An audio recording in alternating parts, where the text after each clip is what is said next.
आज दिनांक 14 जून जागतिक रक्तदान दिवस या निमित्त खंडाळा पोलीस स्टेशन व अक्षय ब्लड बँक यांच्या संयुक्त विद्यमानाने आज इथे रक्तदान शिबिर आयोजित करण्यात आलेलं आहे। तरी आज रक्तदान शिबिरास मोठ्या प्रमाणात प्रतिसाद मिळत आहे। आज आपण इथे येणाऱ्या प्रत्येक रक्तदात्याचे प्रथमतः HB ग्रुपिंग म्हणजे हिमोग्लोबिन चेक करून त्यानंतर पुन्हा रक्तगट चेक करत आहोत। त्यानंतरच पुन्हा आपण त्यांना पुढे सर्व माहिती देऊन त्यांच्या मागील आजारांची किंवा आत्ता कोणते आजार वगैरे चालू आहेत का नाही याची माहिती घेऊन मग त्याच्या पुढे आपण त्यांचं रक्तदान घेत आहोत। तरी या रक्तदानास आज चांगला प्रतिसाद आहे। मागील झालेल्या रक्तदानांमध्ये सुद्धा खंडाळा पोलीस स्टेशनमार्फत खूप मोठ्या प्रमाणात प्रतिसाद मिळत होता।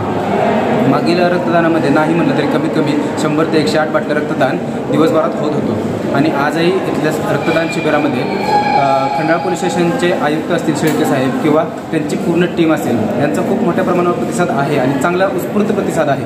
तसेच येथील खंडाळ्यातील जे रहिवासी आहेत त्यांचासुद्धा आज चांगल्या प्रमाणात प्रतिसाद मिळत आहे। आज दिवसाच्या अखेरीस आपल्याला एक चांगला आकडा मिळेल की बाबा रक्तदात्यांनी आज चांगल्या प्रमाणात रक्तदान केलेलं आहे। त्याचबरोबर आपण सर्व रक्तदात्यांना अक्षय ब्लड बँकेचे सर्टिफिकेटसुद्धा देत आहोत, जेणेकरून त्याचा फायदा त्यांना भविष्य काळात पुढे होऊ शकतो की त्या प्रत्येक सर्टिफिकेटवर त्यांना ब्लड बँक पुन्हा अवेलेबल मिळेल, म्हणजे अवेलेबल होईल, यासाठी आपण ते रक्तदान कार्ड देत आहोत। तरी आज येथील सर्व जे लोक येत आहेत त्यांना आमची टीम असेल किंवा तुम्ही असाल सर्वांचा चांगला प्रतिसाद मिळतो, यासाठी पूर्णपणे आम्ही कार्यरत आहोत की बाबा एक उत्कृष्ट पद्धतीचे रक्तदान शिबिर इथे संपन्न व्हावे।